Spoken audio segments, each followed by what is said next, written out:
Allez, bonjour à tous. Vous êtes donc bel et bien sur la saison 2 des podcasts by Nolio, les secrets de l'endurance. Et aujourd'hui, on va creuser dans l'endurance avec le volet nutrition, puisque je suis avec Thomas Pigouat. Thomas qui est trailer depuis avant les années 2010, qui a bataillé aux côtés des frères Camus dans leurs jeunes années, d'un Vincent Delbar. Pour ceux qui le connaissent, un Hervé Giraud-Sauveur qui a couru des dizaines d'années, la féminine Irina Maleonok qui est encore sur Ultra. Et Thomas, tu es également coach au sein de la structure Expert Sport Coaching avec un amour de la science puisque je vois des certifications Stride, Ironman. Voilà, tu es intéressé, intéressant. Comment ça va, Thomas? Très bien, très bien. Merci de me recevoir. C'est un plaisir de pouvoir échanger, surtout sur un sujet qui me tient à cœur. Et voilà, j'espère qu'on va pouvoir creuser le sujet et puis donner un peu plus de détails sur ce format de nutrition.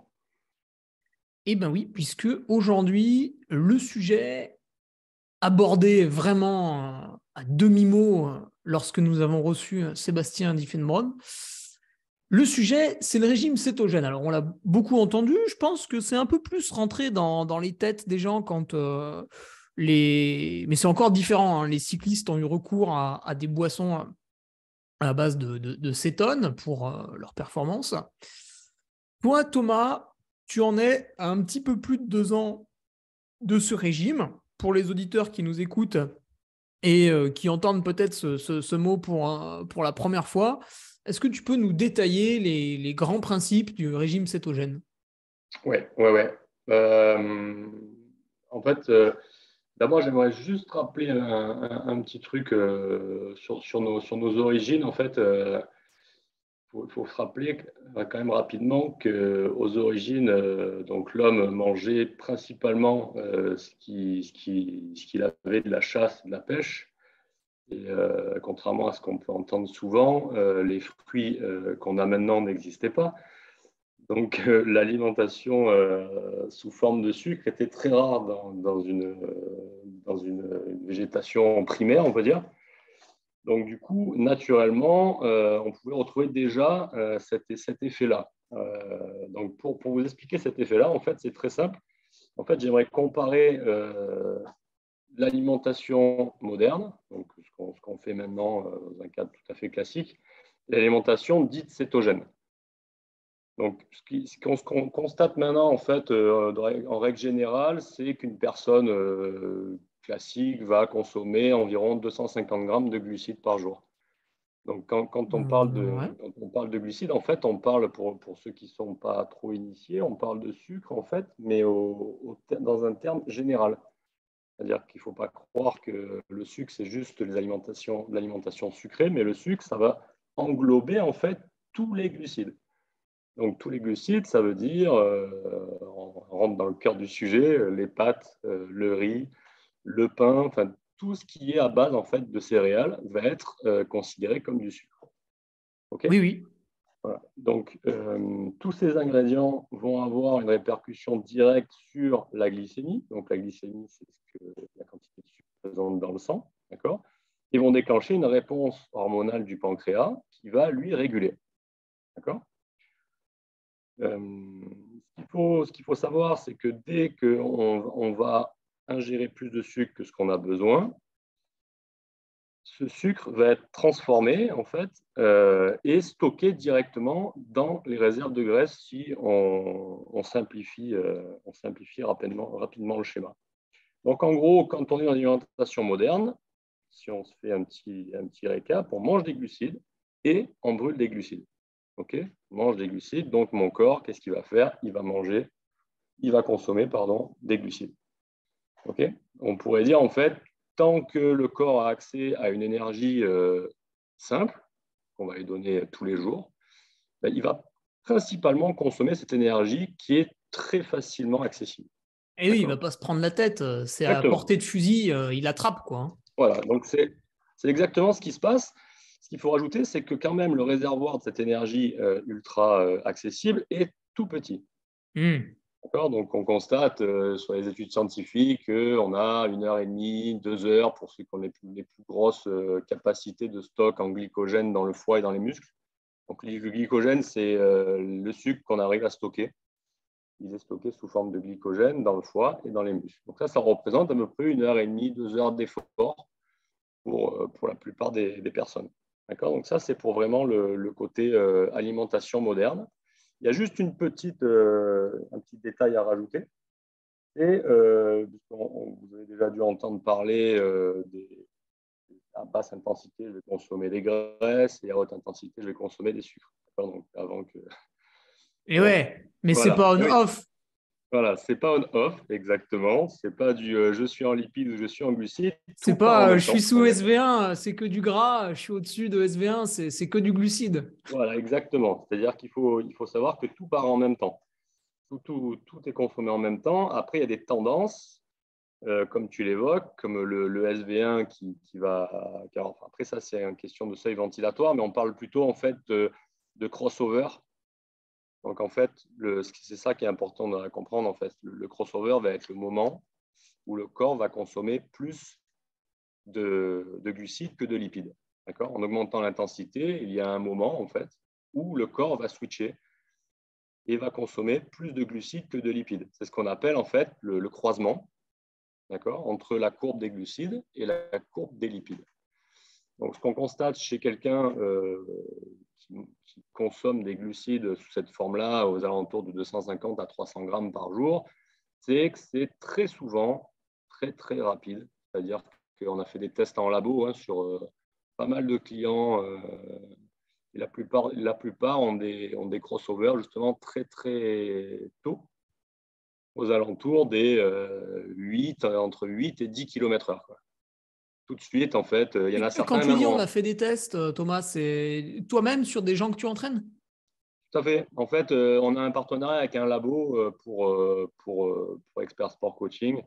Et on propose, en fait, pour débuter le coaching du bon pied et avoir vraiment des repères très précis, on propose des tests en labo qui permet justement d'avoir donc les seuils ventilatoires, comme tu l'évoquais, et aussi la consommation des glucides et des lipides par rapport à la fréquence cardiaque, et notamment donc ce fameux crossover. Et on peut même rajouter le lipox max, en fait, qui est le moment en fait, où le corps va consommer le plus de lipides.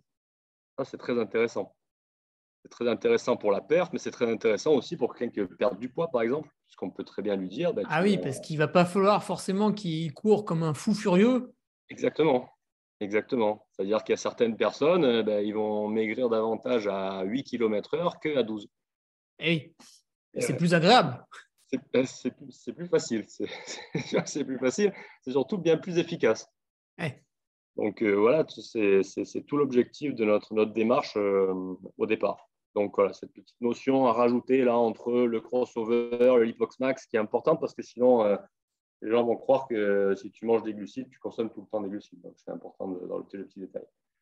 Donc maintenant, si on vient opposer ça à l'alimentation, donc dite cétogène, alors pourquoi déjà on appelle ça cétogène, je vais vous expliquer.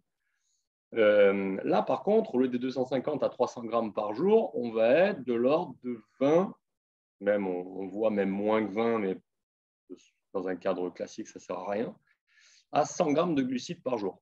Donc déjà, ce qu'il faut comprendre, c'est qu'on ne va pas dire on ne mange plus du tout de sucre. D'accord. Parce que ça, je l'entends tout le temps. C'est un cliché en fait. Voilà, c'est un cliché. C'est complètement faux. Pour être en cétose, parce qu'on va parler de cétose, il faut être dans une alimentation avec peu de glucides, mais avec quand même des glucides. Après, bon, ça, on peut rentrer dans le détail de où se trouvent les glucides, mais entre 20 et 100 grammes selon la personne, parce que chacun a une tolérance différente justement aux glucides. C'est ça qui est intéressant. Et aussi, certains vont être en cétose avec 20 grammes, donc quelque chose de ouais, très drastique, et ouais, d'autres vont être en cétose à partir de 90 grammes. Donc pour eux, voilà, on pourra voilà, s'autoriser quelques glucides. complètement injuste, mais ouais, on le voit, ouais, c'est ça. C'est ça, c'est ça. Alors souvent, c'est les très très gros sportifs avec des volumes énormes qui peuvent se permettre ça, mais pas que, parce que voilà, le corps est différent pour chacun, et il va réagir différemment. Donc C'est comme ça, c'est ce qu'il faut savoir en tout cas, et voilà, et pas penser qu'on ne mange plus du tout. Ça devient vraiment après n'importe quoi. Donc l'objectif de ça, c'est quoi? C'est d'avoir une glycémie stable, d'accord? Et surtout, en fait, de redonner l'accès au corps à la graisse corporelle, donc qui est en fait une source d'énergie qui est illimitée, en fait, d'accord? Les choses qui ne va pas être possible si, comme on disait tout à l'heure, on alimente constamment le corps en glucides. Et oui, tu lui apprends pas à travailler en fait. Exactement, exactement. Donc, C'est cette un peu comme si limite-là, quelqu'un il va acheter sa nourriture au supermarché, il sait absolument pas comment un jardin fonctionne. Et un jour, le supermarché disparaît. Ah, mince, comment je fais? c'est exactement ça. En fait, c'est exactement ça. En fait, en supprimant cet apport régulier de glucides, ben, le corps doit faire comme il peut, hein. Et en fait, il va retrouver cet état naturel, à savoir que le foie, on va parler principalement du foie, parce que c'est la clé de ce mode d'alimentation. Quand on va passer en dessous d'une certaine quantité de glucides par jour, il va se mettre en production de corps cétonique. D'accord? Ah, c'est lui qui. Exactement. D'où en fait cette appellation du régime cétogène. Hmm. D'accord? Donc ce régime cétogène en fait vient de là, de cette sécrétion du foie de corps cétonique. C'est lui qui va principalement produire, après il n'y a pas que lui, mais on va parler que de lui parce que c'est vraiment voilà, la plus grosse partie. Pour citer les différents corps cétoniques, alors le foie lui va produire ce qu'on appelle le BHB. Je peux vous dire le nom scientifique, mais personne ne va le retenir, c'est bêta-hydroxybutyrate. Pas Ok. mal ça, au Scrabble, Thomas. Génial. Au Scrabble, tu cartonnes. D'accord. Donc, on va se rappeler juste de BHB, hein, c'est bien. D'accord. Après, il y en a deux autres, l'acéto-acétate, qui lui est moins présent. Et après, le dernier, tout le monde le connaît, c'est l'acétone. Donc, l'acétone, c'est ça, on s'en rend vite compte en fait quand on démarre ce régime, parce que quand on produit beaucoup au début, on va avoir cette espèce d'haleine qui ne va pas durer, mais on va avoir ce goût d'acétone en fait, qui va vraiment en fait nous montrer qu'on produit des corps cétoniques. Voilà. Est-ce que c'est un peu comme, tu sais, des fois, il y a certaines personnes qui ont mauvaise haleine le matin. Est-ce que c'est parce qu'elles ont mangé très léger la veille, par exemple, et elles ont déjà un peu ce début d'haleine Tout à fait, tout Ah à ouais, fait. ok, c'est la Ouais, même chose. ouais, ouais. En fait, ben, en tout cas, typiquement, c'est cette odeur d'acétone. Ouais. Exactement. Ça prouve en fait que les glucides ont été réduits et que le foie, en tout cas, a travaillé pour produire autre chose qui va venir en fait remplacer ce qu'on a l'habitude de consommer directement par les glucides. En fait, pour expliquer un peu plus en détail, il faut savoir que le cerveau consomme à 100% du sucre. D'accord? Si on est dans une alimentation moderne, 100% du cerveau, toute l'énergie qui va alimenter le cerveau est par le sucre. En régime cétogène, en fait, on arrive à descendre cette quantité à 20%. Et tout le reste, en fait, ça va être par les corps cétoniques. Donc, en fait, ça nous explique pourquoi il faut quand même garder un tout petit peu de glucides dans l'alimentation. Parce qu'on a Ouais, quand même besoin, de ces 20 grammes par jour pour ces 20% qui va rester pour vraiment le fonctionnement cérébral. Donc, ça, c'est super important. Donc, voilà le fonctionnement vraiment basique. Hein. Donc, une alimentation moderne où il ne se passe pas grand-chose. En fait, hein, on remplit, on vide, on remplit, on vide, ça tous les jours. hmm. Une alimentation cétogène où on ne remplit plus les stocks de glucides, en tout cas pas de manière débordante. Parce que, et du coup, le corps, lui, par réaction, va produire ces substances qui vont nous permettre d'alimenter de la même manière, d'accord, que si on consommait des glucides. Mais après, on verra que ça va avoir de gros avantages. Donc voilà comment ça fonctionne. Juste pour faire un peu d'histoire, il faut quand même savoir que les régimes pauvres en glucides, ça date de 1892, quand même, c'est pas d'hier. Ce n'est pas un truc qui est sorti il y a 10 ans comme un phénomène de mode, mais c'est très, très ancien. Alors, à l'époque, se priver de la baguette de pain, par contre, tu devais passer pour un sacré fou. En fait, c'est un docteur qui s'appelait M. Epstein, j'espère que je le prononce bien, j'en sais rien, qui lui, en fait, avait trouvé, en fait, chez les malades de diabète du type 2, il avait trouvé énormément de glucides, en fait, dans les urines. Et Ah oui. par déduction, en fait, ben, il a créé un régime pauvre en glucides pour lutter contre le diabète de type 2. Hmm. Ça, c'était vraiment les premières expériences à ce sujet-là. Euh, et après, vraiment, le régime, lui, keto, en fait, a été créé en 1920. C'est les premières études scientifiques sur le sujet, vraiment, qui ont vraiment, en fait, comparé le régime céto, enfin, l'application du régime cétogène, en fait, sur les diabètes de type 2 et des inversions de diabète du type 2 uniquement par la modification de l'alimentation. Donc ça, Ah oui. c'est quand même super intéressant.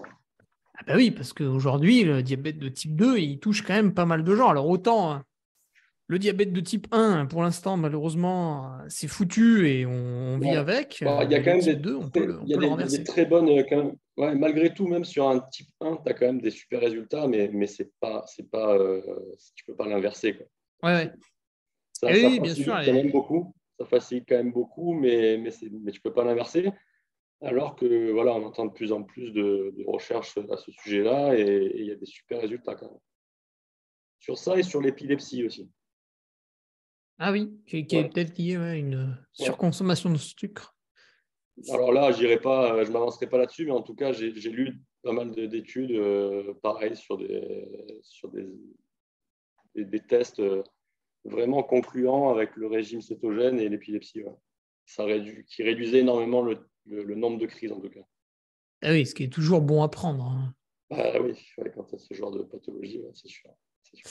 Ok, bon, bah, Thomas, merci pour cette présentation en bonne et due forme. Alors maintenant, on va s'intéresser plus à l'homme qu'aux écrits.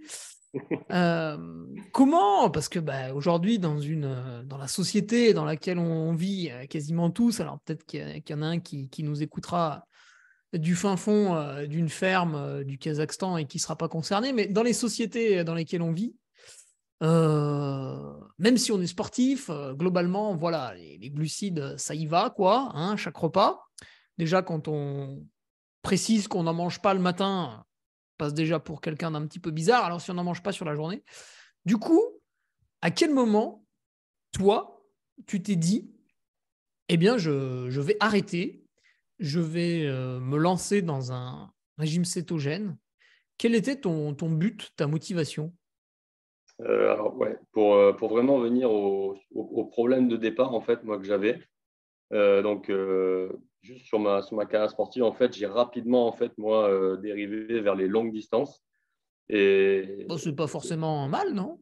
non, non, non, non, non, c'était une bonne dérive, hein, mais en tout cas, le problème sur lequel je me suis confronté très rapidement, moi, c'était les problèmes gastriques, les problèmes d'écœurement à l'effort, et même vraiment des jours d'après-course très, très compliqués au niveau du foie, de l'estomac, des intestins. Vraiment comme si j'avais pris des cuites, quoi. Ah ouais, Je sentais vraiment que le foie était attaqué constamment, en c'est fait. fou ça. Ouais. Et- Et du coup, voilà, j'ai testé plein de choses, toutes les marques possibles et inimaginables. Surtout qu'à l'époque, bon, on ne savait pas du tout qu'il existait une alternative. Donc, j'ai fait une saison en fait où je voulais essayer vraiment quelque chose de différent. Donc, j'ai essayé d'abord le régime végétarien. Donc, j'ai Ouais. fait plus d'un an, j'ai fait 14 mois exactement en végétarien. J'avais quand même des résultats qui étaient pas mal, mais alors, très bonne sensation de légèreté, même les perfs étaient pas mal. J'avais toujours ce problème, problème gastrique, d'écœurement, donc ça ne m'a pas trop encouragé au bout de plus d'un an. Et surtout, moi j'ai constaté, alors après c'est mon analyse perso, ouais, mais une baisse de la force petit à petit. En fait, au fil des mois, j'ai vraiment perdu de la force. Donc, j'ai abandonné et j'ai continué à chercher. Ça, c'était mon premier test. À savoir que je pratiquais quand même le jeûne aussi. Donc, ça, c'était une piste aussi que je voulais creuser parce que là, en revanche, j'avais vraiment des super résultats. Quand je faisais des jeûnes plus ou moins longs, j'avais vraiment un gros avantage au niveau de l'utilisation des lipides à l'effort. Enfin, je sentais vraiment que j'avais besoin de manger beaucoup moins quand je pratiquais le jeûne. Et tu le pratiquais comment? Sur plusieurs jours, à Ouais, plusieurs fois dans l'année? je faisais en général au moins 24 heures par semaine. Ah oui, quand même. Ah oui, c'était Ouais, et parfois souvent. même un peu plus. Ouais. Je pouvais pousser malgré l'entraînement, hein, parce qu'après, quand tu as l'habitude, ça ne change absolument rien, entraînement ou pas entraînement. C'est-à-dire que le footing à jeun, en fait, ça n'existe plus après. Hmm. Mais voilà, j'avais des super résultats. Le seul truc, c'est que c'est contraignant, quand même. Ah C'est bon? quand même, c'est quand même assez contraignant, le jeûne, parce que voilà, tu peux t'entraîner, mais tu vas quand même pas faire un fractionné si tu n'as pas mangé depuis 24 heures. Quoi. Ah oui, mais de toute Donc, façon, dans ton plan d'entraînement, tu as toujours une journée un peu soit repos, soit quand même plutôt ouais, cool. ouais, ouais. Mais voilà, mais c'est la contrainte, quoi. C'est-à-dire que tu es obligé de planifier ça. Tu n'es pas forcément donc à 100% de ton énergie. Et en plus, tu as des effets sur, on va dire, un jour, 2 jours. Mais après, ça disparaît, parce que tu remanges des glucides derrière. Donc forcément, comme on a expliqué tout à l'heure, bah, c'est reparti, quoi. Ouais. Alors, Ah oui, et du coup, après, tu as tout combiné et tu as obtenu le régime cétogène, en fait. alors ouais, et on y vient, c'est exactement ça. Ah, et tu t'es dit, quand je mange pas, ça me met un petit coup de boost. Je remange, ça repart. C'est qu'il y a un truc qui. Et hop, t'as viré les Exact. glucides. Voilà, en fait, c'est là, en fait, si tu veux, où j'ai fait la démarche. Bon, là, j'ai commencé à lire des bouquins à ce sujet-là. J'ai eu la chance de pouvoir échanger avec quelqu'un qui a écrit pas mal de bouquins sur ce sujet, qui est hyper avancé au niveau scientifique. Et, euh, et en fait, ben, mon idée, c'était comment obtenir les avantages du jeûne, en fait, sans les effets indésirables. Et je suis arrivé ben, sur cette nutrition. D'accord, ouais. C'est de là qui m'est venue l'idée. Ouais. Ok, et du coup, quand tu décides de te lancer, est-ce que il y a eu des petites embûches bah, sociétales? Parce que voilà, quand tu es avec des gens à table, bah, c'est un petit peu comme dès que tu fais un régime végétarien, on te sert une pièce de viande, tu dis bah non, non, je suis Ouais. végétarien, là, le bœuf, il est joli, mais bon. Et là, c'est un peu pareil, l'assiette de pâtes arrive, eh, bah non. Ou des embûches peut-être psychologiques, parce que tu te lances un jour, 2 jours, 3 jours, puis le quatrième jour, tu te dis, ah putain, là, j'aurais bien pris une grosse assiette de riz quand même après l'entraînement. Est-ce que tu as eu des petits trucs comme ça au début? Alors, au niveau. Alors, j'ai jamais eu l'impression de faire des sacrifices parce que, bah, comme j'ai expliqué, j'ai expérimenté plein de trucs déjà. Donc, c'est peut-être par. Je sais pas, je ne peux pas expliquer, mais j'ai pas ce problème-là. Après, c'est vrai qu'au niveau. Ah, toi, quand tu es face à l'assiette, tu t'amuses, quoi. Tu regardes ce qu'il y a dedans, ce que ça va apporter, pourquoi c'est là. Ouais, puis non, puis tu sais, enfin, ouais, j'ai décidé un truc, je veux tester jusqu'au bout. Donc, Oui, mentalement, oui. ça ne m'a pas posé de problème. Après, je pense que ah, j'accompagne des gens hein, dans cette démarche-là. Et je vois tout à fait le problème. Hein. C'est-à-dire que voilà, la première réflexion, c'est comment je vais faire si je vais au restaurant. Ah, oui. Tu vois, enfin, ben, en fait, Mais il y le a beaucoup de restaurant, plats sans glucides au restaurant, ben, exactement, en fait, le restaurant, c'est le plus simple des, des problèmes. Puisque tu as toujours des légumes. Tu as très peu de restaurants, ils vont te dire ah non, désolé, il n'y a pas de légumes. C'est pas possible. Ouais, donc, tu as toujours, même si tu manges une super viande, tu peux toujours avoir un accompagnement qui va bien. Pour la seule embûche, ça va être quoi? Ça va être le dessert. Et tu peux toujours prendre une assiette de fromage. Tu peux avoir un fromage blanc. Tu peux avoir même des, euh, parfois des panna cotta pas trop sucrés. Alors ça devient de plus en plus rare, mais ça serait bien, ça d'ailleurs, si vous pouvez nous faire des panna cotta pas trop sucrés au restaurant. Mais voilà, c'est vraiment pas le problème du resto, c'est un faux problème. Après, je pense que le vrai problème, c'est quand tu es invité, effectivement. C'est-à-dire que là, c'est délicat de faire un briefing à l'avance, quoi.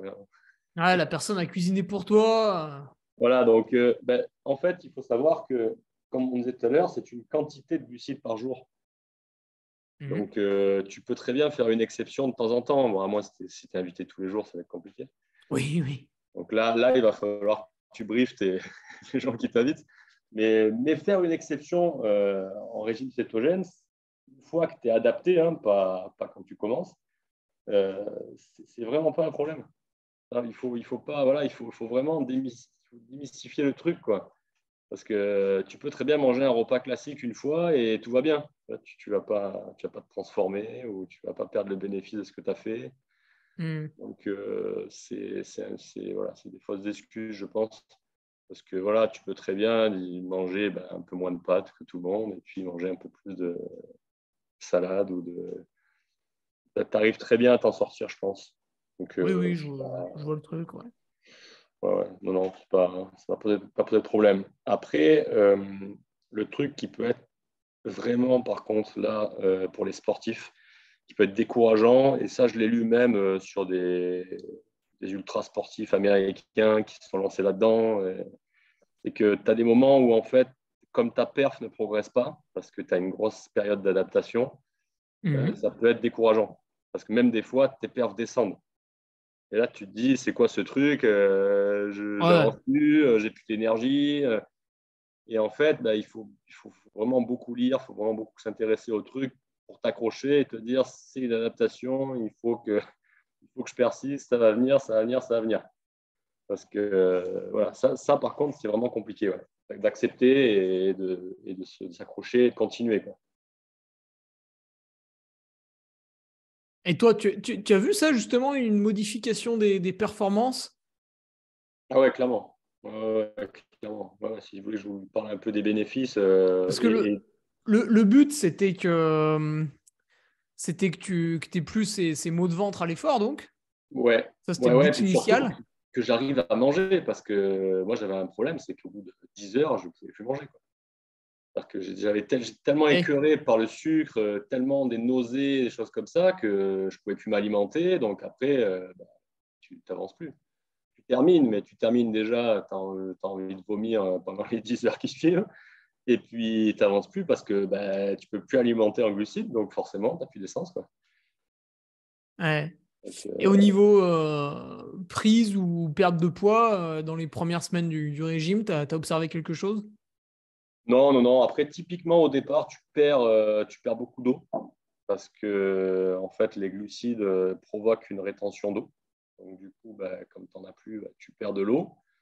Euh, Tu perds aussi pas mal de minéraux. Ça, je pense qu'on en parlera un petit peu après.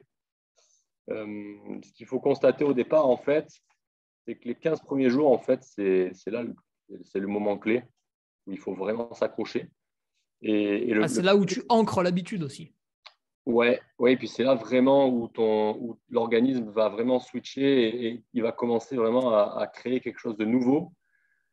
Et c'est vraiment hyper important que ça soit strict pendant ces 15 premiers jours. Parce que sinon, en fait, il y a beaucoup de gens qui essaient, en fait, et qui essaient pas assez bien et qui passent à côté. Donc, qui sont juste fatigués, qui n'ont pas le bénéfice et qui finissent par dire c'est nul, ça ne marche pas ce truc. Hmm.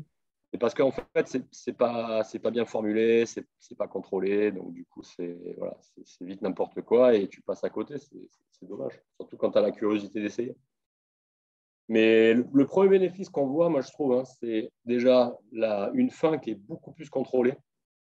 C'est-à-dire que vu que tu n'es plus dépendant en fait des pics de glycémie, du coup, tu n'as plus cette sensation de faim en fait, mais qui n'est pas vraiment une sensation de faim en fait, qui est juste un manque de sucre. D'accord. C'est en fait une hypoglycémie, hein, tout simplement, hein. Tu fais des hypos tout le temps, en fait, hein, quand tu manges beaucoup de glucides.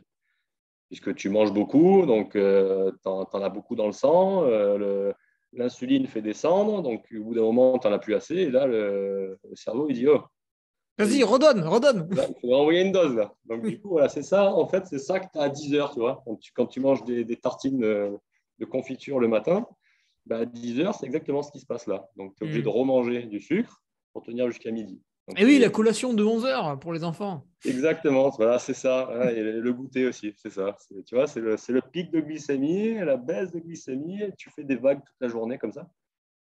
Donc, c'est exactement ça. Donc, ça, c'est vraiment contrôlé. C'est le premier bénéfice que tu as. Et après, alors, il y a un autre bénéfice qui paraît un peu bizarre, hein, mais j'ai constaté chez moi et j'ai eu pas mal aussi de gens qui m'en ont parlé. C'est au niveau de la clarté d'esprit. Alors, c'est difficile à expliquer, mais en fait, on lit pas mal dans pas mal de bouquins, on parle d'une sortie du brouillard. C'est-à-dire que Hmm.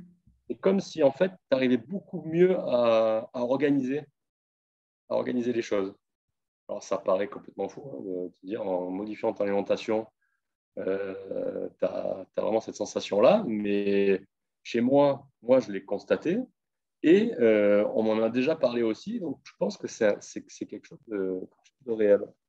Est-ce que tu dirais que c'est un peu comme, tu sais, des fois, t'as eu une journée chargée au travail, tu vois, plein de gens t'ont posé tout un tas de questions pénibles et tu n'avais pas forcément la réponse, voilà, ça t'a pris la tête. Et le soir, tu vas courir 1 heure et puis tu sais, tu rentres et tu as l'impression que t'es libéré d'un poids. Est-ce que c'est un peu ce genre de sensation que tu décris? Ouais, c'est un peu ça. C'est un peu ça. Mais je pense que c'est dû aussi à l'utilisation. En fait, le cerveau va quand même changer de mode d'énergie, hein, en grande partie. Donc, il va quand même fonctionner un petit peu différemment, tu vois, au niveau de son alimentation énergétique. Et je pense que ça fonctionne un peu mieux, j'ai l'impression. Alors, j'ai lu hein, que ça fonctionnait mieux, mais bon, après, il faut tester hein, pour valider le truc. Et en tout cas, moi, je l'ai ressenti et on a pas mal de gens m'en ont parlé aussi. Donc, c'est quand même assez troublant comme bénéfice.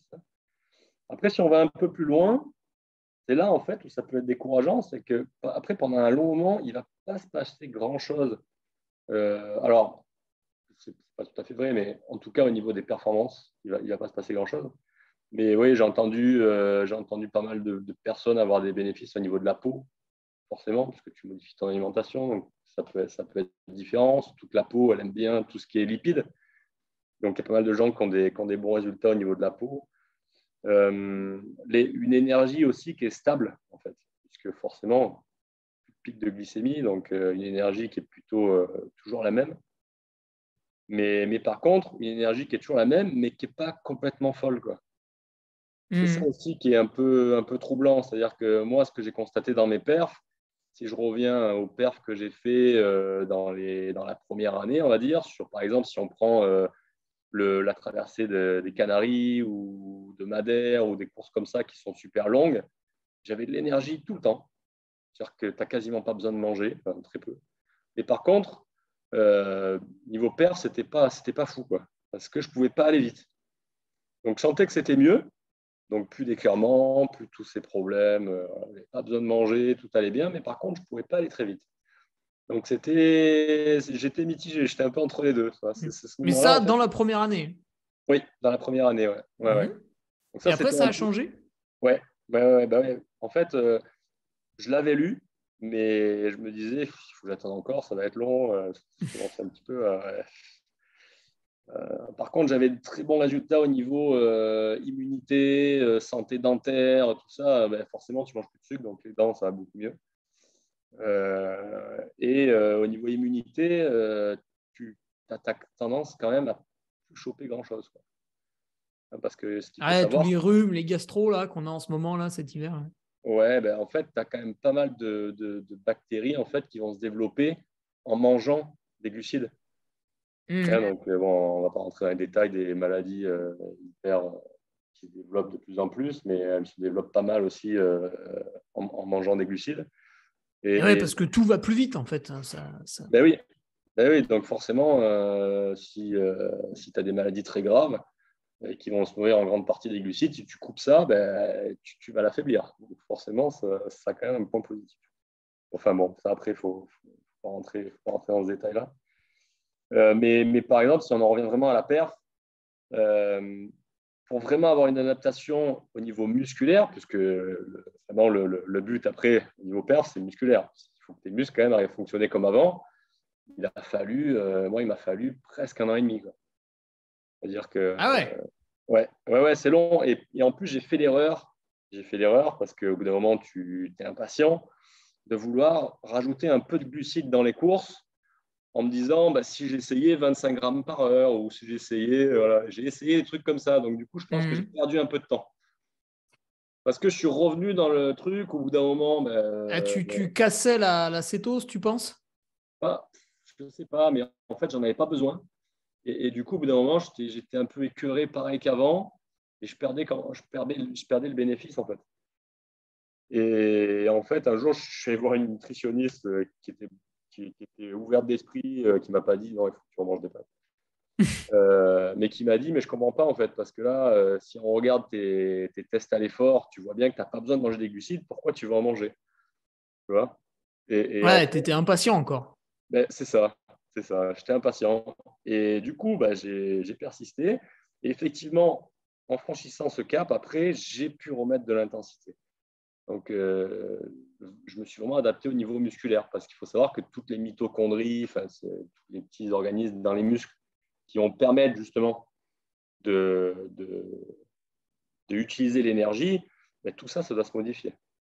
D'accord. Le microbiote intestinal aussi, tout se modifie en fait. Et du coup, c'est très long. Et une fois que tu es adapté, après, par contre, là, maintenant, je peux dire, on en parlera après, hein, mais sur des longues courses où j'ai vraiment senti quelque chose de bluffant. Et je vois maintenant ça fait 5 ans que j'habite au même endroit, donc je connais tous les chemins autour de chez moi. Et maintenant, avec Strava, tu sais très bien que tu vois si tu progresses. Et oui, oui, tu passes Ouais, sur un segment et tu as ta. les fameux segments, les choses comme ça. Et en fait, il faut savoir que cette année, j'ai battu tous mes records personnels sur les montées autour de chez moi par rapport à 2018, par exemple, où j'étais absolument pas en cétose. Voilà, donc ça va à l'encontre de tout ce qu'on lit. Tu es en cétose, tu peux pas aller vite. C'est un truc pour les sports uniquement d'endurance. Moi, en tout cas, je constate que sur des efforts de 9 minutes ou 10 minutes, je vais plus vite qu'avant. Ah oui, alors que c'est un effort quand même assez violent où tu vas aller chercher peut-être une FC Max, quoi, presque. C'est ça, exactement. Ouais, exactement. Ouais, ouais. Non, exactement. Ce matin, j'ai fait 8 fois 2 minutes à bloc Mhm. et ça passe très bien et ça passe même, je vais même plus vite qu'avant. Ouais. Donc, c'est quand même assez bluffant.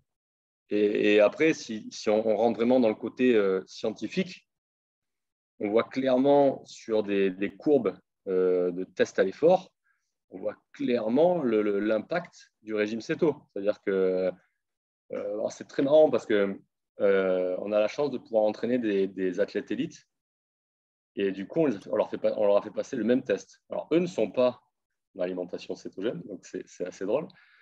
Et en fait, maintenant, je peux dire que l'alimentation cétogène va reproduire en fait l'impact d'un entraînement à outrance à basse intensité.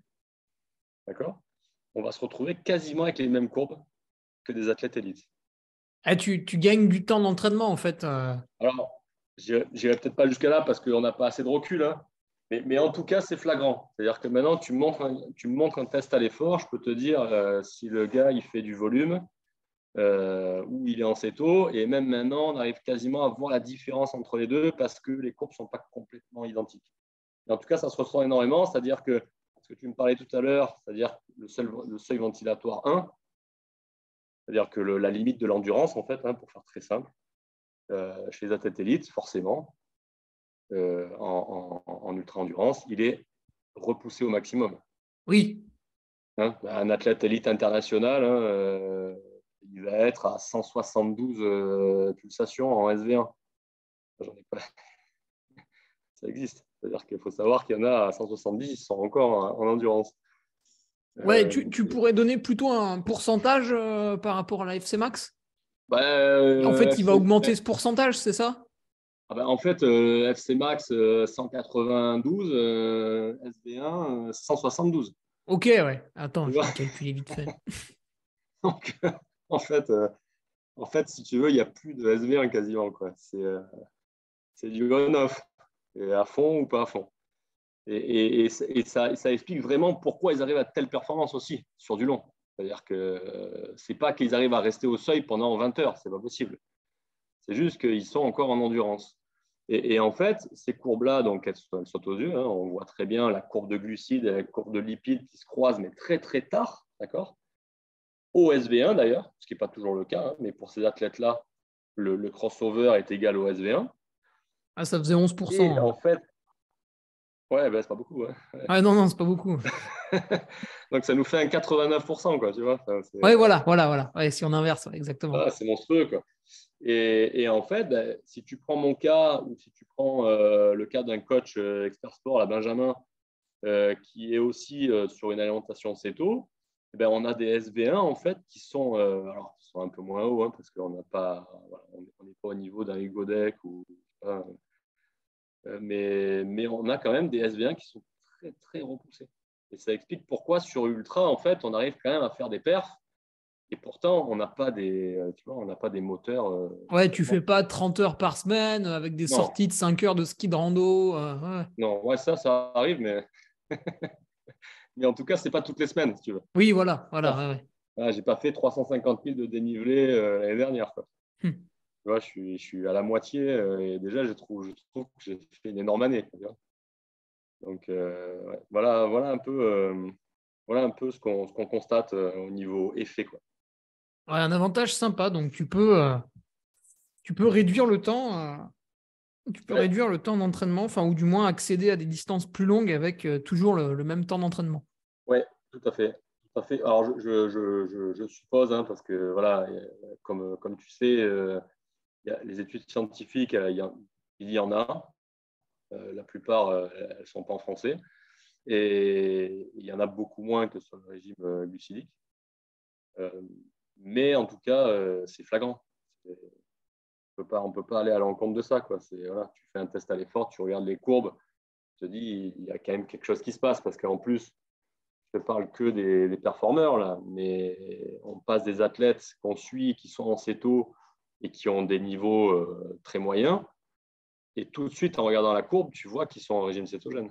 C'est-à-dire que le SV1 par rapport à leur fréquence cardiaque maximale, il est décalé complètement à droite aussi. Ouais, il est assez proche, quoi. Ouais. Alors, c'est pas du 88%, hein, parce que ça, c'est exceptionnel. Hein. Ouais. C'est un cumul de tout, ça. Hein. Mais en tout cas, ça se voit tout de suite. Ça se voit tout de suite. C'est flagrant. Ouais. Ok, ouais. Et toi, tu as utilisé un capteur de glycémie Super Sapien. Oui, c'est vrai. J'ai testé. J'ai Est-ce que, testé. euh, est-ce que tu l'as Presque tout, utilisé même. déjà quand tu as démarré ton régime cétogène pour peut-être contrôler ou peut-être voir si ta courbe était vraiment lisse, quoi, ta courbe de glycémie? Ouais, tout à fait. Tout à Est-ce fait. que est-ce que tu as des anecdotes un peu Euh, marrantes? Ben, en fait, oui, je voulais absolument tester avec ce capteur parce que je trouvais que ça avait du sens quand tu commences une expérience comme ça. Donc, j'étais rentré en relation avec Super Sapien. Et effectivement, j'avais vraiment une glycémie qui était hyper stable. D'ailleurs, ce qui était drôle, en fait, c'est que ma glycémie était encore plus stable à l'effort que quand je faisais pas de sport. Ma glycémie, sans manger à l'effort, elle était plus basse que la plupart des athlètes. Et par contre, elle était hyper stable. Et ça, que je mette de l'intensité, pas de l'intensité, c'était toujours pareil. Donc ça, c'était vraiment intéressant. Sauf que bon, au bout d'un moment, quand ça fait 3 semaines que tu as le truc et qu'il se passe absolument rien, après, tu vois plus trop l'intérêt Ah oui, de oui. faire. Puisque tu te dis, bon, ben, il se passe rien. Voilà. Ah, J'ai fait mon test. Il se j'ai passe une rien. ligne droite comme Voilà, c'est courbe. ça. Alors par contre, si, c'est marrant parce que tu t'amuses à manger des trucs hyper sucrés, puis tu vois tout de suite la réaction et le rebond derrière que tu prends, c'est flagrant. Donc ça, c'était marrant pour faire des expériences. Ouais. C'est assez drôle. J'ai même essayé, justement, c'était la période où j'essayais de remettre des glucides pendant l'effort. Ah oui, oui. Et oui, donc tu voyais bien que quand tu prenais des glucides, tu avais un pic et puis derrière, tu étais au plus mal. Donc là, je me disais, bon, c'est pas la solution. Donc ça m'a aidé à trouver le bon réglage et à me dire que finalement, il fallait vraiment que je joue le jeu jusqu'au bout. Donc ça, c'était un petit moment c'était le bon moment pour tester. Mais après, par contre, il existe des analyseurs qui sont beaucoup plus appropriés à ce type de nutrition. C'est des analyseurs de céto.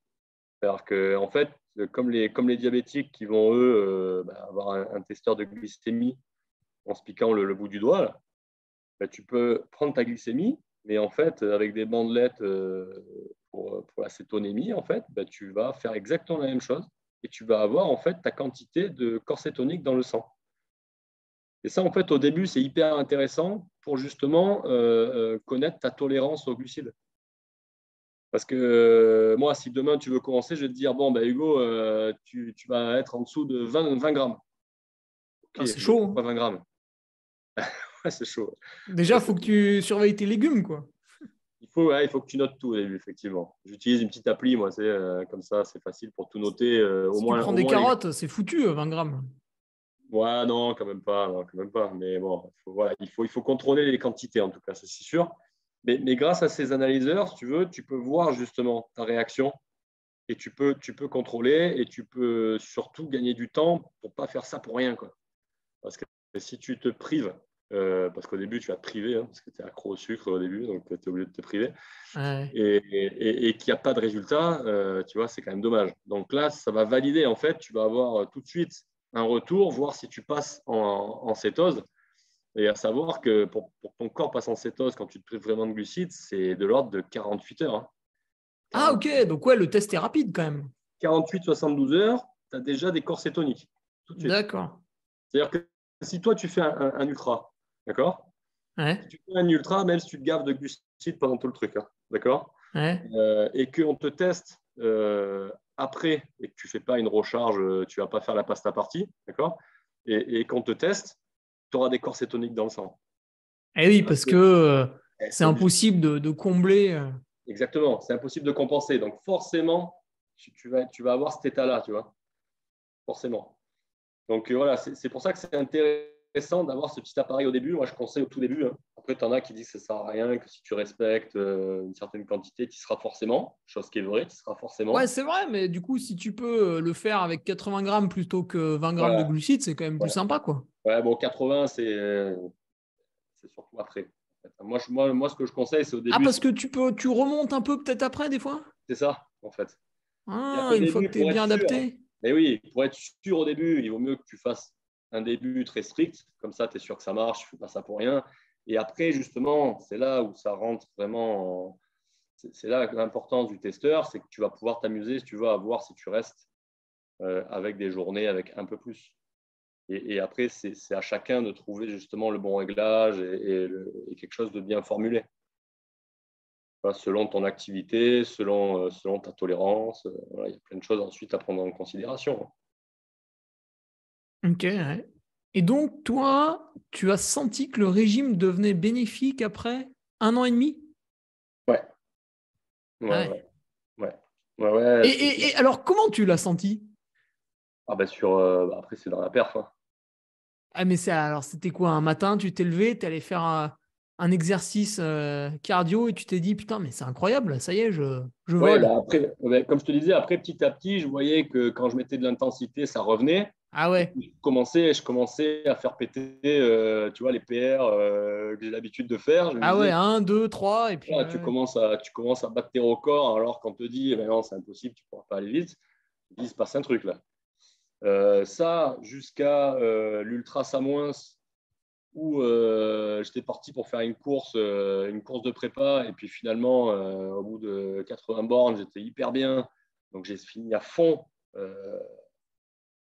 En fait, pendant cette course, j'avais commencé super cool, et puis j'étais tellement bien que j'ai pu mettre de l'intensité, et j'ai pu finir vraiment à bloc, quoi. Et là, j'ai vraiment compris qu'il se passait un truc, quoi. C'est la première course où j'ai vraiment ressenti le bénéfice. Et après, la dernière course de la saison aussi, où je me suis vraiment senti hyper bien. Après, bon, j'ai eu d'autres problèmes Sur l'épreuve de Nice Ouais, ITMB. ouais. J'ai eu d'autres problèmes qui n'ont rien à voir avec l'alimentation. Hein, T'avais fait une chute, non? Non, non, c'est en fait, j'ai une très vieille douleur qui s'est réveillée euh, parce que en fait, je suppose que à l'entraînement, en fait, j'avais une paire de chaussures qui était morte en fait, et en fait, j'ai fini par me reblesser à un orteil. En fait, j'avais une vieille douleur qui est revenue. Elle est revenue tout de suite dès la première montée. Et du coup, j'ai dû compenser beaucoup avec l'autre jambe. Et j'ai fini en fait par me faire un claquage du quadri. Chose, Ah oui, quand même. je savais même pas que c'était possible. Ouais, si, bon, tout est possible, mais ouais, c'est rare. De me claquer un quadri en descente. Alors, c'est pas le truc qui est arrivé d'un coup, tu vois, mais j'ai Ah, et puis senti. Nice, les descentes, c'est rigoureux, hein, les cailloux, c'est pentu, surtout au début, tu as un aspect montagne. Ah ben oui, alors en fait, cette course, ça se passe beaucoup dans le début, où tu as une descente où tu as 1500 de dénivelé en négatif en 4 km. Ah oui, c'est énorme. Ouais. C'est un KV très raide. Voilà, c'est ça. Et en plus, après, c'est pas fini. Non, même pas. Ouais, non, je crois que c'est ça. Ouais, je crois que c'est ça. Enfin, j'avais jamais vu une descente comme ça de ma vie, je te jure. Et je suppose que là, en fait, comme ça descend très raide et que j'avais hyper mal à un pied, j'ai dû compenser à mort. Et en fait, je me suis fait, une déchirure de la face profonde du vaste interne, en fait, à l'intérieur. Là. Et petit à petit, en fait, ça a lâché. Et au bout d'un moment, en fait, je ne peux plus plier la jambe. Ah oui, quand même. Alors que j'étais dans un état d'énergie, mais comme je n'avais jamais ressenti de ma vie. C'est-à-dire que, si tu veux, tu as déjà dû ressentir ces sensations où, en fait, tu te sens bien tout le temps. Quoi. Tu vois, tu n'as pas le coup de moins bien, t'as pas, tu vois, et tu gères l'alimentation comme tu as fait à l'entraînement, tout se passe bien, sauf qu'au bout d'un moment, ben là, casse mécanique. Donc, Ah bah ça, après, c'est les aléas de chaque sport, hein. On peut citer le cyclisme, où tu voles, et puis bah, malheureusement, la crevaison au mauvais moment. Enfin bon, voilà. ouais, voilà, ouais, c'est ça, ouais, exactement. Mais voilà, tu vois, même en termes de chrono, machin, enfin, je sais que c'était une perf, en fait, enfin, un niveau de perf que j'avais jamais atteint, quoi. Donc, Ah ouais, ouais, t'étais sur des bases. ouais, j'étais sur des bases jusqu'au 100, ben, j'ai arrêté à 20 km de l'arrivée. Hein. Ah Donc, ouais, c'est devenu insupportable. ouais, ben, en fait, c'est même plus que c'était insupportable, c'est que je ne pouvais plus courir du tout. Ah bah oui, si t'as fait le claquage, oui, je suis bête. Oui, C'est-à-dire que, en fait, ça se contracte plus après. voilà, il est arrivé progressivement, en fait, et au bout d'un moment, ben, je ne pouvais plus tendre la jambe, en fait. Ah Je ouais, ne à un pouvais moment plus donné, t'as plier la la jambe, dernière pardon. décharge. C'est que, en fait, j'étais obligé de marcher jambe gauche tendue, donc ça devenait très compliqué. Et du coup, j'étais obligé d'arrêter, quoi. C'était pas possible. Je Ah m'étais ok. dit, même en marchant, même j'y vais en marchant vite, je pouvais garder ma troisième place, tu vois, quasiment. J'avais 45 minutes d'avance, mais même ça, je ne pouvais pas le faire. Donc, Hmm. malheureusement, bon, ça sera partie remise. Ah ouais, quand c'est cassé, c'est cassé. Ouais, ouais, c'est exactement ça. Thomas, pour tenir un régime cétogène au long cours, puisque tu en es un peu plus de 2 ans et demi là, quand on enregistre, quels sont les paramètres à surveiller? Parce que, alors, se priver de glucides en soi, bon, ben voilà, il y a plus de glucides, mais en fait, ça veut dire se priver de certains aliments. Alors, est-ce que du coup, il y avait certains aliments à forte dominante glucidique qui t'apportaient des choses Mhm. importantes que tu as dû aller chercher ailleurs? Est-ce que tu as surveillé des paramètres comme ça? Bon, franchement, Alors, euh, dans des pâtes, des ouais, coquillettes à bah, il n'y a rien. 1,50 € à Lidl, j'imagine qu'il n'y a pas trop de nutriments ni de minéraux, mais peut-être Zéro. autre chose. C'est absolument vide. Non, c'est absolument vide. La seule chose qu'on pourrait trouver chez des glucides complets, c'est des fibres. D'accord. Mais si tu le mets en face des légumes, Ah oui, oui, bah oui, parce que là, j'imagine les légumes, ça doit y aller, quoi. voilà, les fibres, tu as tout ce qu'il faut. Non, j'ai réfléchi un peu à ça, hein, parce que c'est des questions qu'on me pose souvent. Mais en fait, c'est une alimentation où tu manges énormément de légumes, tu manges Mhm. énormément de crudités. Mhm. Ok, tu manges énormément de fruits secs, des choses comme ça, tu vois, des amandes, des noix, enfin, c'est que des trucs, tu vois, qui sont hyper bons pour la santé, c'est super gras. Tu manges des protéines variées, le plus possible, tu vois. Dans protéines aussi, il y a tout ce qui est fruits de la mer et tout, où tu vas avoir l'iode. Enfin, t'as quand même, c'est hyper riche en fait, hein. Et en fait, tout ce que tu as enlevé, c'est ce qui est relativement creux en fait en termes de minéraux et de vitamines. Donc les carences, en fait, franchement, je ne vois pas comment elles peuvent arriver. Alors après, je suis ouvert si y en a qui ont des pistes là-dessus. Le seul truc sur lequel, en fait, il faut faire attention, je pense, c'est au début, comme j'ai dit tout à l'heure, comme tu perds beaucoup d'eau, tu vas perdre énormément de minéraux, forcément. Comme tu perds l'eau, l'eau entraîne les minéraux, et au départ, ben, il faut quand même euh, faire une consommation de minéraux plus importante. Ah oui, le temps que tu perdes le petit surplus, là. Ouais, c'est-à-dire que surtout au niveau du sodium, tu vois, quand tu fais beaucoup de sport, au départ, il faut contrôler ça, il faut apporter plus de sodium, donc sel, hein, en gros, Hmm. pour compenser ces pertes au départ. C'est-à-dire que, par exemple, la chose vraiment différente d'un sportif en céto et un sportif sur un régime glucidique, c'est dans la boisson, ma boisson d'effort, moi, si tu veux, c'est le Celtic Water, tu vois, de Olifat, là, avec des minéraux. Hmm. Ma boisson d'effort, en fait, c'est des minéraux. Et après, alors, ce qui est intéressant aussi, c'est que tu as un tout petit peu de glucides dedans.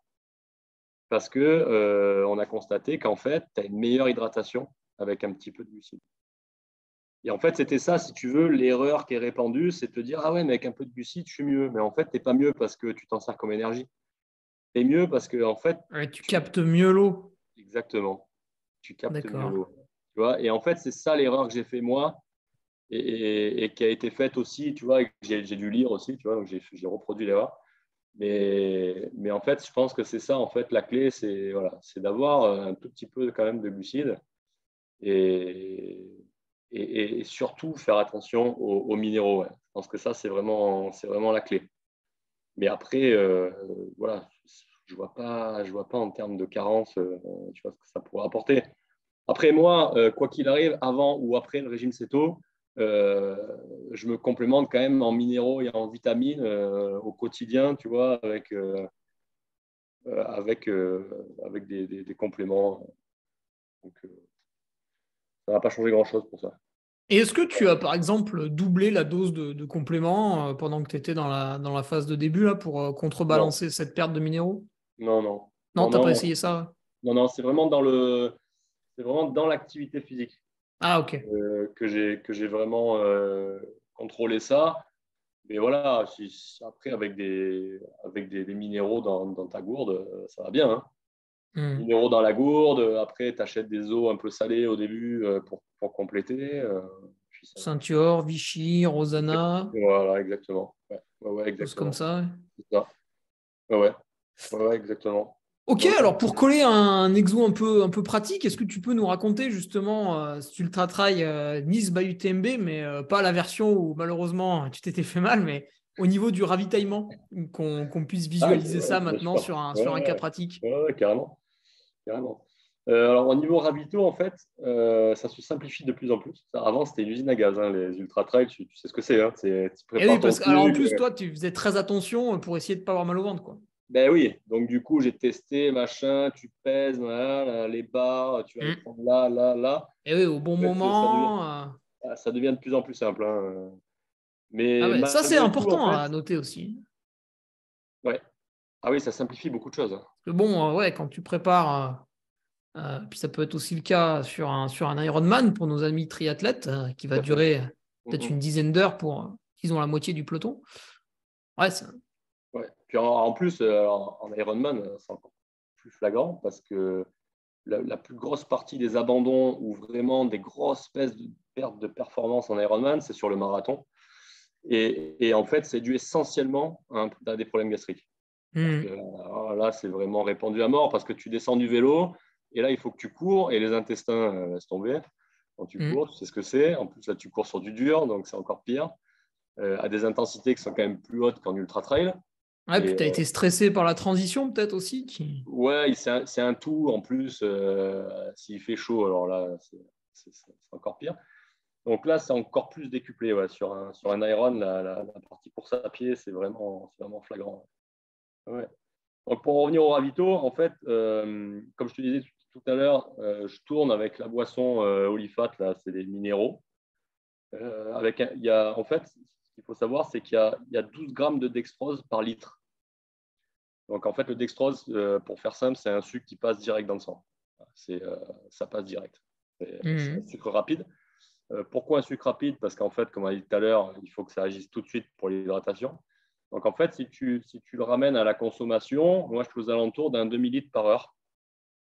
Donc, un demi-litre par heure, tu vois, hein, on n'a pas grand-chose. Hein. On est aux alentours de 6 grammes. C'est ce qui me permet, 10 en fait. grammes, c'est pour ton cerveau, quoi, non? Ben, en fait, c'est juste, je pense que c'est juste pour l'hydratation. Hein. Moi, en tout cas, je le vois comme ça parce que je vois quand même que du coup, je consomme peut-être moins de liquide, mais c'est plus performant. Tu as moins de crampes, enfin, au niveau musculaire, tu te sens mieux parce que tu alimentes justement sodium, potassium, magnésium en continu.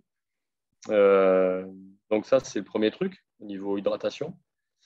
Après, ce que j'aime bien maintenant faire, en fait, c'est faire des repas tous les 4 heures, en fait, comme si j'étais dans une journée classique, tu vois. Si le Ah, départ, sur ta course. ouais, sur la course, ouais. Sur la course, j'aime Ouais. bien faire un repas tous les 4 heures. Alors, le repas, c'est soit je mange les bars Olifat, là, donc, qui sont composés en grande partie de lipides. C'est des purées d'oléagineux. Ouais, en grande partie, c'est des oléagineux. C'est beaucoup noix de macadamia. Mais tu as quand même des. Ben, en fait, il faut savoir que dans les amandes, tu as beaucoup de protéines, en fait. Hein. Mmh. Dans l'amande, tu as autant de protéines que dans le poulet. Alors après, Ouais, c'est de l'ordre de 20%, c'est ça? ouais. C'est au moins 20. Je ne sais pas si l'amande, c'est un peu plus. Mais enfin, après, la différence, c'est qu'au au niveau ingestion, la protéine végétale est quand même beaucoup moins bien. Mais bon, ça a quand même cette qualité-là. C'est que tu as quand même des protéines, des lipides et un tout petit peu de glucides. Ouais, 22%, Thomas. L'amande, ouais, voilà, ça, tu vois, ça me semblait que c'était un poil plus. Donc, tu as 4 à 5% de glucides dans une barre. Donc, tu vois, c'est vraiment pas grand-chose. Donc, Mmh. j'ai ça. Et après, je bosse aussi avec la marque Athlète. Pourquoi? Parce qu'il y a une purée que j'adore, qui est butternut, amande et patate douce. C'est sucré, ça, quand même, non? Alors, en fait, c'est 9%. Tu vois, Ah sur ouais? le papier. Et ouais, C'est c'est pas que 9. plus? Et non. Ah En ouais, fait, c'est bas. il aura une grande quantité d'amandes, je pense, c'est 9%. Et en fait, eh ben, ce produit-là, eh ben, je ne ressens pas, si tu veux, le pic de glycémie. Et ça va me faire vraiment la sensation de manger. Tu vois, parce qu'au bout d'un moment, en fait, ça te fait quand même du bien, même peut-être mentalement, et puis d'avoir l'estomac qui est plein à un Mmh. moment, tu vois, c'est quand même sympa sur Ultra. Et tu vois, et cette purée-là, cette purée, elle me plaît vraiment. Donc maintenant, en fait, c'est pas très varié, hein, je suis OK, mais c'est beaucoup, tu vois, avec les bars, cette purée et, euh, et les minéraux. Et je tourne avec ça, et après, de temps en temps, voilà, après, tu sais, tu chopes un truc au ravito, si je trouve un fromage qui me plaît. Mais Mmh. ça va vraiment être, si tu veux, pour avoir un goût différent, ou tu vois, c'est plus l'aspect psychologique, mais c'est pas du tout un complément énergétique, quoi. Enfin, Mmh. je sens qu'au niveau énergie, j'ai pas besoin de grand-chose, quoi. Ah, le ravito, il aurait pas été là, c'était pareil. Ben, tu vois, la semaine dernière, j'ai fait 29 kilomètres. Il y avait le trail de la Galinette à côté de chez moi, Ah là. oui, oui, tu as fait le format de la brèche du Mont Julien. Exactement, c'est ça. Et j'ai fait 29. Alors, je me suis amusé, en fait, à faire les montées à fond. Mmh. Et Ah oui, après, c'est drôle ça. je redescendais chercher mon pote. Tu vois, je courais avec mon associé, Olivier, qui est un des 4 coachs d'Expert Sport. Et je remontais avec lui. Et à chaque montée, en fait, je faisais à bloc, je redescendais. Voilà. Et en fait, tu vois, sur les 29 bornes, ben, j'ai même pas eu besoin d'un seul ravito. J'avais deux flasques de 500 avec les minéraux et basta. D'accord. Ouais. T'avais même pas pris un petit stick aux Rien, noix là, de Oli? rien du tout. Absolument rien. Non, Ok. non, non, non. Non, Impressionnant. et tu vois, et à la fin, ben, j'ai pas du tout de coup même les dernières montées, ben, à bloc, ça passe. Les derniers 10 kilomètres, après, j'ai laissé Olivier, tu vois, je voulais tester, voir ce qui me restait sur les 10 derniers. Ben, je me mets à allure course plus, tu vois, et j'ai de l'énergie quoi, jusqu'au bout, hein. Ça passe bien, hein. Ouais. La limite, elle est musculaire, tu vois, mais elle est plus au niveau énergétique, quoi. Ouais, faut bien qu'il y ait une limite à un moment donné. Oui, ben oui, Du coup, Thomas, ma question suivante tombe un peu à l'eau. Ce régime va-t-il être maintenu? J'ai l'air de bah, comprendre que écoute, oui. à part, à part si j'ai plus envie de progresser, oui, Ouais. je vais continuer. Parce que du coup, en fait, tu as résolu ton souci majeur qui était de ne pas pouvoir t'alimenter pendant les Eh oui, courses. exactement. Ouais, ouais, ouais. Et en fait, tu as découvert, finalement, un peu par hasard, c'était pas le but premier, tu as découvert d'autres avantages. Eh oui, carrément. Ah ouais, non, mais c'est clair. Bah, Tu achètes c'est moins pour de ça barres. que. Hmm. Tu achètes moins de barres. Ah ouais, ça c'est sûr, hein. Ça c'est Et sûr, hein. on pourra jamais le conseiller, les marques vont couler, Thomas. Ah, c'est ce que j'allais dire, Hugo. Je vais pas me faire des amis là. Si, Olifat, mais tu n'auras personne d'autre, hein. Ouais. Bah si, écoute, ils vont peut-être s'y mettre, hein, à un moment. Euh, Ouais, donc le régime va être maintenu. Oui, oui, bah oui. Il y a pas, pour l'instant, j'ai aucune raison d'arrêter. Et en plus, comme je suis curieux, tu vois, j'ai envie de pousser le truc vraiment, vraiment loin. En plus, on a la chance de pouvoir faire chez Human Fab à Aix, là, tu vois, c'est ce labo. J'ai Aix-en-Provence. Oui, Hmm. oui, oui. En fait, on a un partenariat avec Human Fab Aix-en-Provence et Human Fab Paris parce qu'on a des clients, comme on fait du coaching à distance, on peut vraiment coacher n'importe où, en fait. Et on a maintenant Human Fab Paris qui a joué le jeu aussi, donc on peut envoyer des clients aussi là-bas. Et avec ces tests-là, en fait, on a envie de pousser plus loin, enfin, moi personnellement, de pousser plus loin ce test parce que j'ai des super retours, quoi. J'ai des super retours sur les analyses de courbes et j'ai envie de voir jusqu'où on peut aller, quoi. Ok.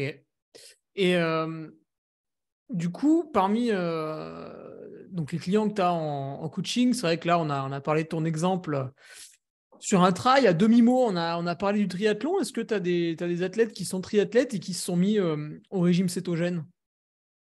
Alors, sur des performeurs, pas encore. Sur des triathlètes, on va dire, moyens, c'est pas péjoratif, hein, mais sont pas dans les performeurs. J'en ai déjà, ouais. J'en ai déjà qui ont voulu franchir le cap, qui en fait par curiosité, hein, tout simplement. Euh, donc j'en accompagne aussi. En fait, si tu veux, j'accompagne, je ne vais pas orienter les gens vers le cétogène ou vers les glucides, tu vois, plus ou moins. C'est vraiment le choix de chacun. En fait, ce que j'ai envie de dire, c'est que si tout va bien, change rien, quoi. Tu Hmm. vois. Ouais, c'est déjà Mais, suffisamment rare. mais voilà, c'est ça. Pas se prendre la tête. Si tout va bien, que tu arrives à performer, que tu t'alimentes correctement, que tu as de l'énergie, faut pas chercher à part si tu es vraiment curieux, il ne faut pas chercher à changer quelque chose. Si maintenant tu as des problèmes d'écœurement, que tu as des problèmes pour t'alimenter en course, peut-être que ça vaut le coup de réfléchir à ça. Tu vois, je pose, je propose, je propose le truc.